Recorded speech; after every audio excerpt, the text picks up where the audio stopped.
news. U.S. forces securing a Russia-flagged tanker linked to Venezuela. The ship is currently sailing between Iceland and Scotland, with Moscow saying it's monitoring the situation with concern. Bloomberg's Simon Casey joins us now for more. Simon, welcome to the programme. What do we know about this tanker? Is it a Russian vessel or not? It's a Russian-linked vessel. I think we can call it that. It's part of the Shadow Fleet, which is, many of you know, it's part of this global fleet of tankers that subject to sanctions.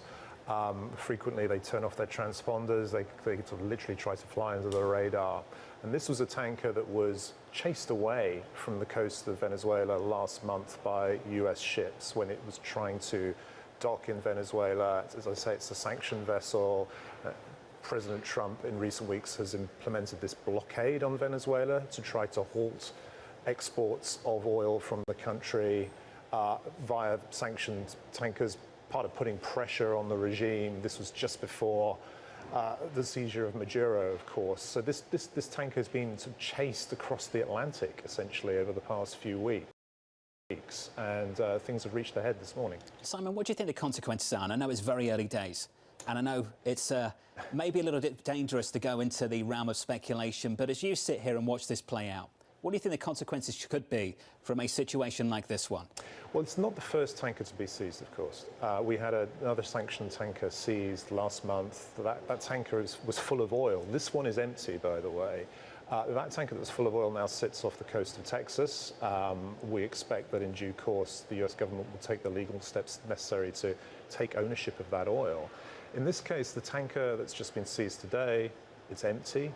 There are still questions why that particular tanker. As I said, there's this shadow fleet out there. There are many tankers on the ocean, some still in the vicinity of Venezuela. Why the interest in this one, we don't know. Is there something aboard that tanker? We can really only speculate at this stage. In terms of further ramifications, this has been quite a spectacle. We'll see what the Russian response is in due course, but it doesn't really help relations between US and Russia at this stage. There may be ramifications with the efforts to engineer some sort of ceasefire in Ukraine. For those who have not been paying attention, World War III has begun. I know, sounds like a very crazy conspiracy theory, right? No. World War III has begun. And the first bow, the first shot across the bow has taken place, I would say, on Christmas Day. Christmas Day, Trump bombed Africa. So, bombing Africa. A few days later, bombing the Caribbean.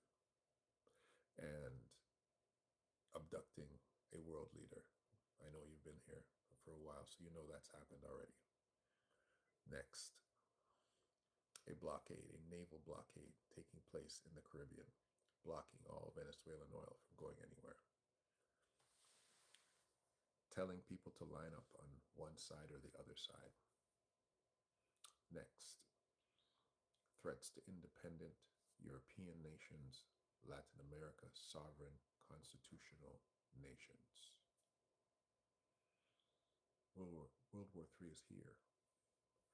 What you're not paying attention to is that you have a president in the White House who isn't afraid to tell you it's here.